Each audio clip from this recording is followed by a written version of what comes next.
kunning ikkinchi yarmida qovoq tushib qolishi, ikkita ko'rish, yutqinni buzilishi, umumiy quvvatsizlik bilan namoyon bo'ladigan kasallik miasteniya hisoblanadi. Miasteniya kasalligi surunkali rivojlanib boruvchi kasallik hisoblanadi. Bunda nerv va mushak o'tkazuvchanlik buzilishi bilan namoyon bo'ladigan kasallik hisoblanadi. Miasteniyaning 3 ta tipi farqlanadi. Birinchisi ko'z turi bor, bulbar turi bor, tarqoq turi bor. Ko'z turida bemorlarda ikkita ko'rish, qovoq tushib qolishi, strabizm kuzatilishi mumkin.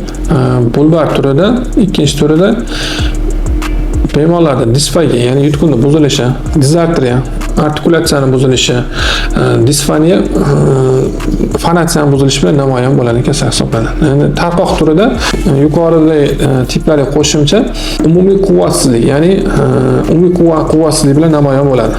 Miasteniya asosiy klinik belgisi, bemorlarda ertalabda sog'lom turadi, kunning ikkinchi yarmidan bemor quvvatsizlik boshlanadi. Yuqoridagi shikoyatlar hammasi ertalabda hech qanaqa bir shikoyatsiz turadi, kechga borib kunning ikkinchi yarmida bemorning yuqoridagi shikoyatlar bilan namoyon bo'ladigan kasallik hisoblanadi.